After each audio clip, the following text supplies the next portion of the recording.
On this episode of Mark Martin's Adventures. Let's get your weight for the day. 8 pounds even, biggest basket of the day. That's going to move you guys way up from day one. You got one in there you want to weigh for big fish? You need to have something better than 8 pounds.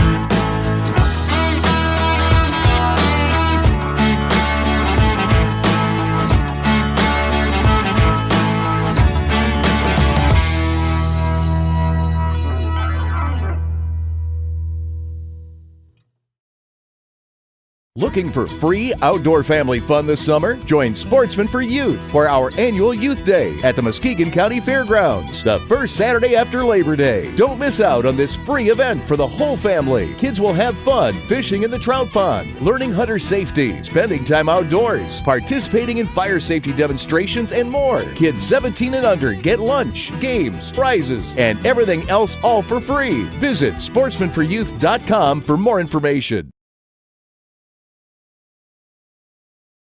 Mark heads to Braveheart Estates in Pellston, where he and his pro staff are taking veterans out for a day of fishing as part of Operation Injured Soldier. They have a few days to practice before the big event. Absolutely beautiful. Just beautiful morning.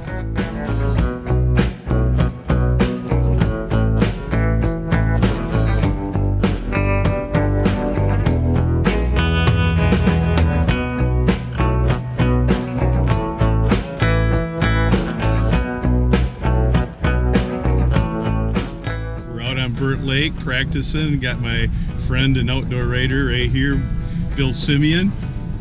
This lure right here is not tuned right, and everybody just thinks, well, you out of the package, put it on, just got a cross lock snap right there, and then I'm going to take and bend that eye because I seen it was not working right already, so it probably caught a few fish and got out of tune somehow. But every time you use it, depends on if you put it on a different cross lock snap, a different swivel, a different pound test line, it can take a perfectly tuned lure and make it bad again. So that's why I tell everybody, you make sure these lures are running correctly all the time. So what you do is you want to pull it 3 times faster than you're going to use this thing. So you can see it starting to turn up on its side out there, because we know it's going out away from me and coming out. You take that little eye of the lure right there and you bend it back towards you, and if you think you really bent it, you probably gone too far right there. So what I just do is just take that and bend that little bit right there, and we'll see, maybe I bent it too far. You just never know until you test it out again. Now it's coming out, and I thought I had it just right. You do it the other way then? Yep, now I got to bring it back here, tweaked it a little bit more back the opposite way, but it's such little bit of pressure on this thing, and I just twist it, just that eye right there. I tell you, it's a real process sometimes getting these things right, Sometimes I can twist it and boom, boom, boom, boom, boom, just like that, get them all done, and sometimes it's not even close. Why do you do that? Because if it's not running right and you're trolling it out there, you make a turn, the thing will shoot right over and tangle up every line you have back there, and plus the fish don't like it either. The lures running at it don't look right. It's not saying you can't catch a fish, people do all the time, but you're not going to catch as many as you should. And some lures just are tougher than all the other ones to get right. Look at that, finally. As long as you go straight with your rod, when you test this, if I take this thing and I just swing my rod in a kind of a semicircle out there, you got to pull it straight. Even somebody like me that's been fishing all my life, that's all I've done is tune lure. It takes that long to get something right sometimes.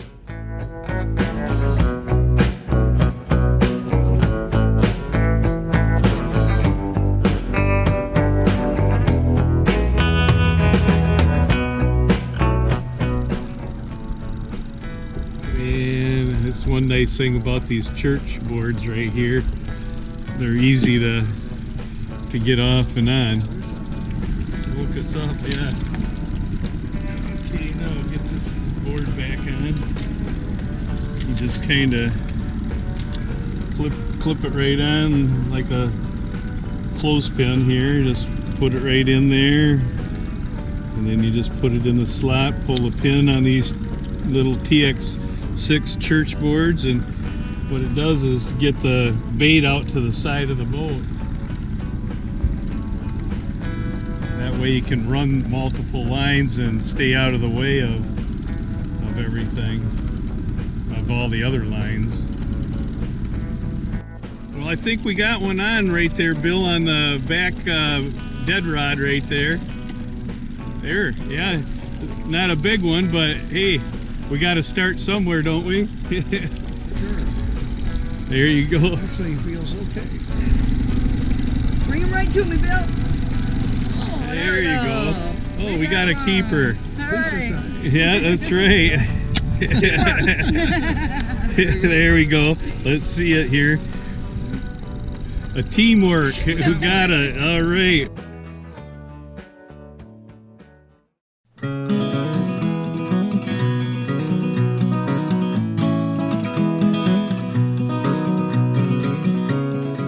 The one and only Mark Martin walking up here. Of course, he's on his phone, always on his phone. With more of Mark's pro staff arriving, they spread out across the lake in hopes to get an idea of where the fish are.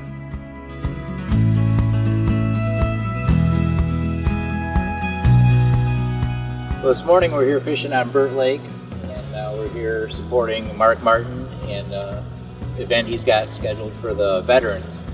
We have about 28 veterans coming in for this weekend to take them out fishing, so we're out here practicing, trying to find some fish for them.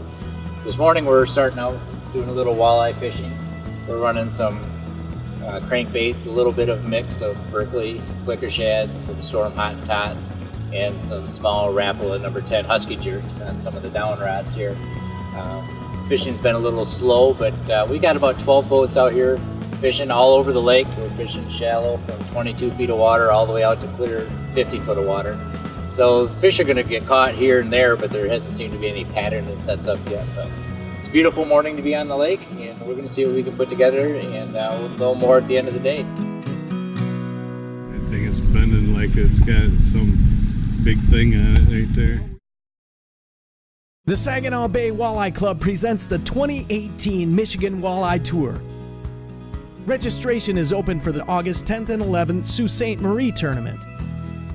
Each event features a $10,000 guaranteed first place payout, as well as a Lund Owner's Reward bonus for the highest placing Lund. For more information and to register for either event, visit us online at MichiganWalleyeTour.com. You can also find us on Facebook at Facebook.com/Michigan Walleye Tour.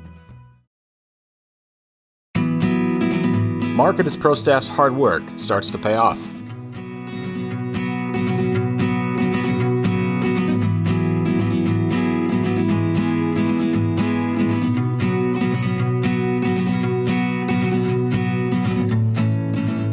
We got ourselves a trout on here right now out here on Burt Lake, and so Bob's got his hands full here with a flying trout.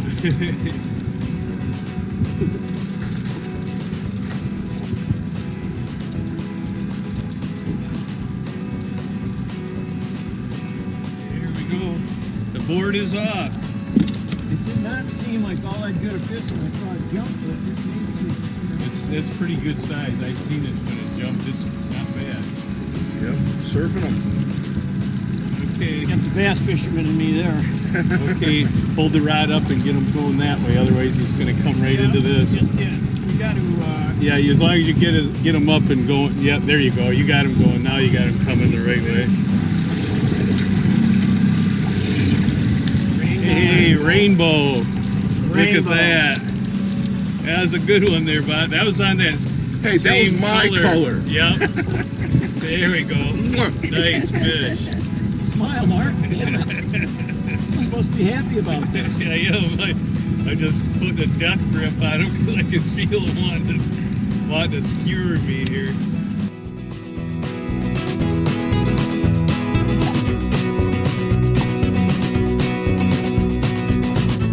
Nice perch here on number 5 sticker shad on Leavenworth here on Bird Lake. Nice fish. Nice to get a mess of those.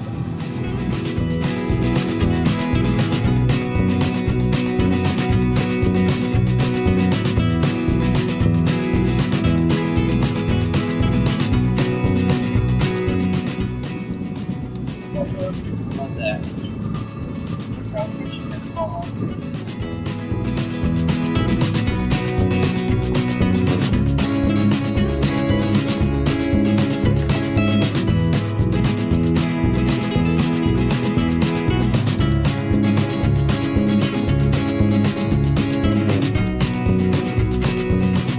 Nice little Bird Lake walleye here. One thing we've been doing out here also is running tandem with crankbait below. And what we've been doing is running about a 3 to 4 foot leader behind it, trailing with a scorpion stinger spoon.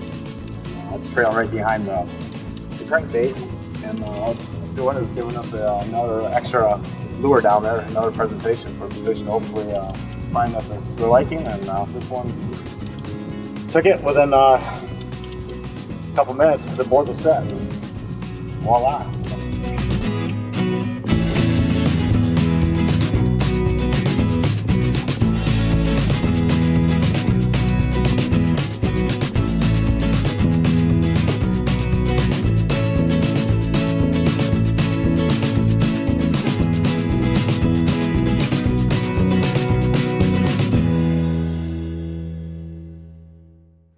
Well, Jeff, you were out on Burt Lake here today and spent a little bit of time and finally found a pattern to maybe take us right up into this Saturday with all the soldiers. Why don't you tell everybody what you were doing, and then we'll watch how you properly clean fish here. This is one of the items that finally worked. It's been a long, drawn-out process. This is inline weight. This one here doesn't have to be that big, but it's a 3-ounce inline weight. Yeah. With a about a 6-foot leader. I've got a spin glow on there with a few beads and a crawler harness. Nice color, pink. I like that pink. With a glow head on it, you know. Yeah, say glow. If it doesn't glow, it doesn't go, right? There you go. And the other thing that's working for us is what's called slow death. And this is a slow death hook that I'm using. This happens to be a Matsuo hook. It's a newer hook that's come out in the last few years. It's got quite a big crank on it, as you can see. Yeah. And I like it because it spins better than some of the older models out there. It does a real good corkscrew spin. And then I'm running this with a 2-ounce bottom bouncer. Yeah, it looks like you got at least an 8-foot leader on that one. So good. It's about 9 foot. 9 foot, yeah. It's 8.5 foot rod, so it's about 9.5. Slow death and spin glows, and that's the only thing I've been able to get to work consistently for about the last 3 days. And the whole idea really here is to stay small. Have you show everybody how you properly fillet a fish and zipper them and. Well, I like to save all the meat I can. It's there to take, so I come up close behind the head, and then I come down along the spine, and then right about the time you get to the anal fin right there, you can pierce through, slide all the way down to the end and follow the bone and feel it.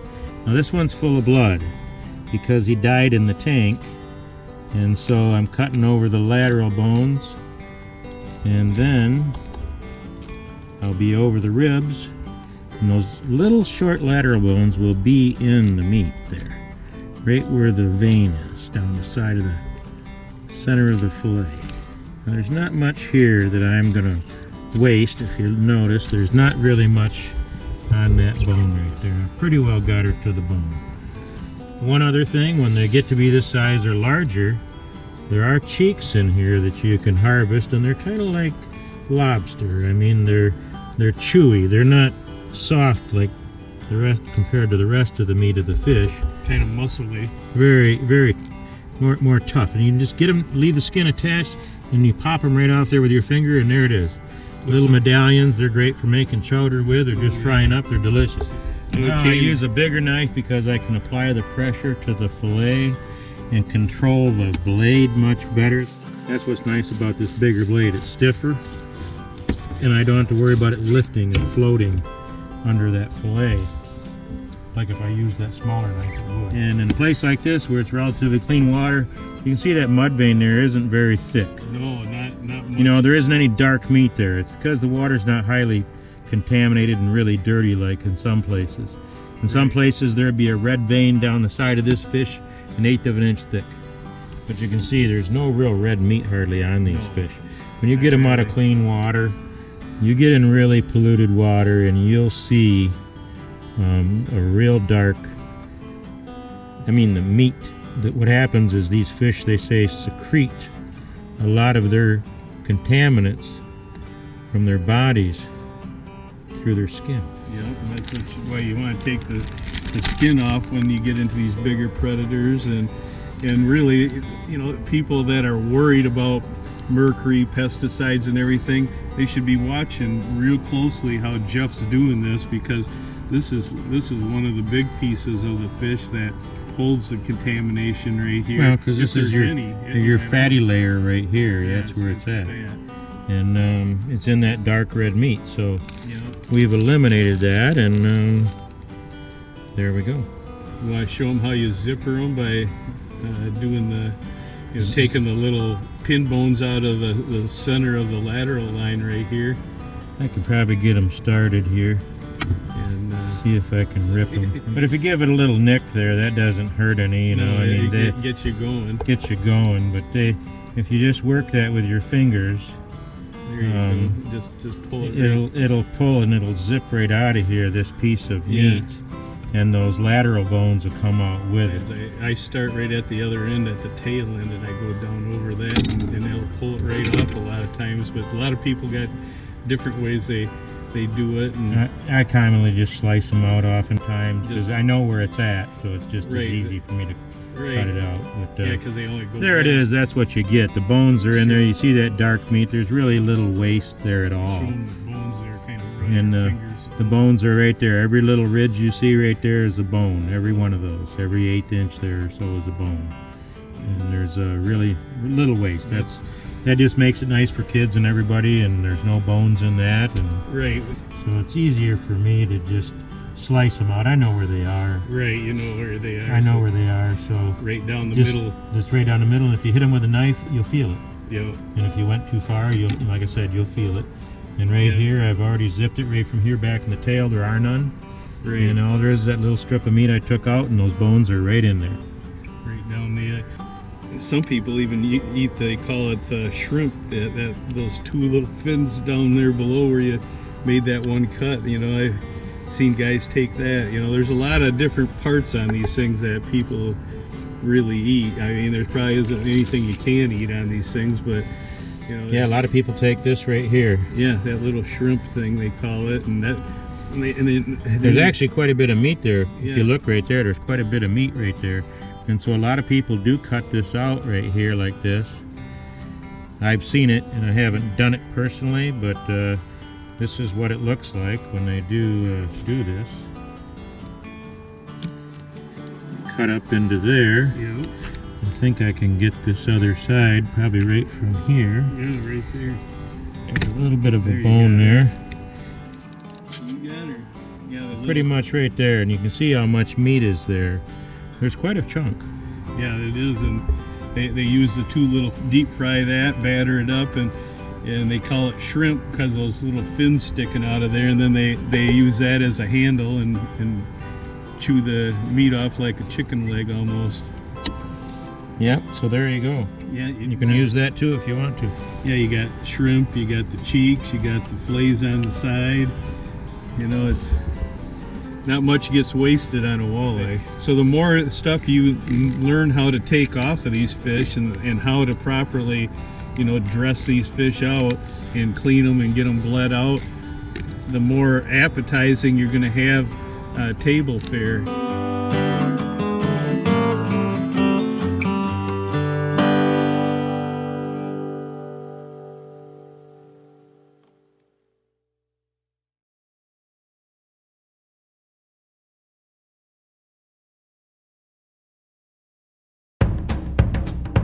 Back on the Detroit River, Mark and his team are racing to improve their standing in the tournament. With only half the day over, they seem to be doing much better than day one. Gives us number 4, so we're way ahead of yesterday's schedule by far here today.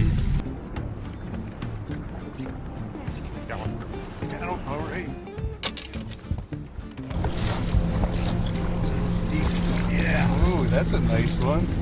Good job, buddy. Good job. Working your way to those 13-pounders, Eric. Yeah, we're trying, bud. Got to start somewhere, right? That's 5. That's 5. That's More than what we had yesterday. That's a good thing.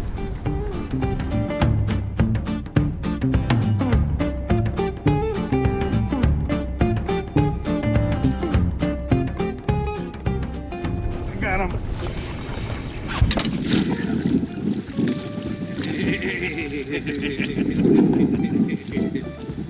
That's a good one.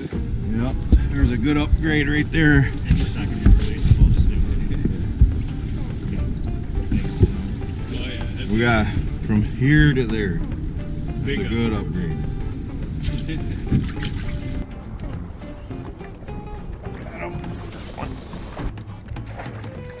Not too bad. Another upgrade here. We just need some big ones here to show up, and we'll be doing good. That's for sure.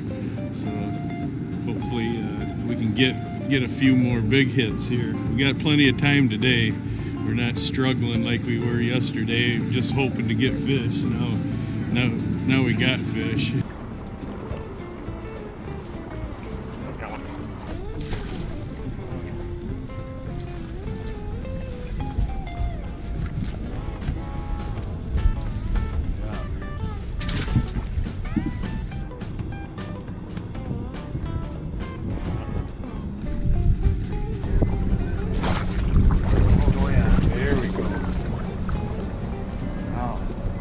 There, that feels better. That's a good one. Good job.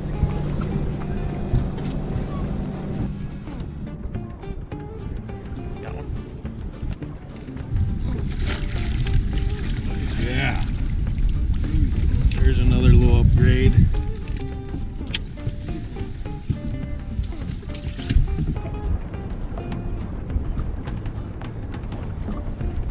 There, I got him.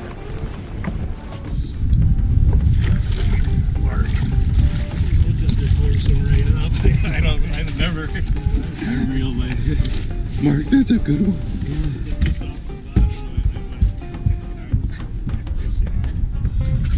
That's an upgrade there. Well, now we're gonna make a move here as far as hopefully into the pay realm of this tournament.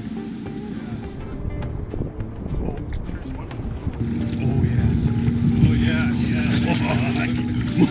That's a good one. Boy, now we're moving up the ladder. Oh, yeah. We just moved up the ladder big time there. Last 2 fish we just moved up big time. But yeah, that's a good one. Yeah. The team packs up and heads into weigh-in, optimistic of their catch for the day, anxious to see where they'll place.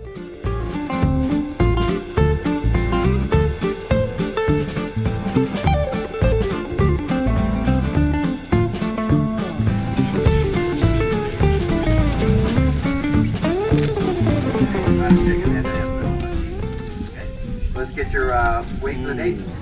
8 pounds even, biggest basket of the day. That's going to move you guys way up from day one. You got one in there you want to weigh for big fish? You need to have something better than 8 pounds. Team number 78. Mark Martin, Eric Plant, and Chris Reinhold. They got a 5 fish limit. The big moment arrives.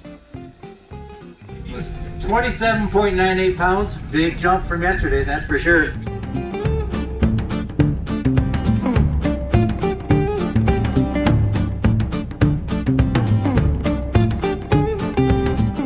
This is some of the ones we weighed in right here for almost 28 pounds today. Eric, Chris, and I mean, we worked as a fine oiled machine right up until the very end is when we capitalized the most on everything. We had it down and just executed the plan. Our friends, they were up a little bit further than us, and Jeff and Mark, and they told us what they were doing. Well, when we seen it happening today, not very good where we started, we immediately headed up to where they were, and they were already high in cotton with about 5 fish in the boat. So Almost went 12 more pounds than what we did yesterday. So we did really good, and we upgraded the last 20 minutes on 3 fish. So the last 20 minutes of our time fishing, I think we upgraded almost 10 pounds. So I'm happy. It was a good move, and we just pecked away at them all day, and got a couple hand lining, but by far it seemed to be the best bite was a jig bite. So that's what we stuck with, and we just grinded it out, and this is our reward here. So. definitely, no, it was a good time. I'm happy with the results, and now we're going to find out where we end up at the end here. In 21st place, with 44.14 pounds, team number 78, Mark Martin, Eric Plant, and Chris Reinhold. Come on up, guys.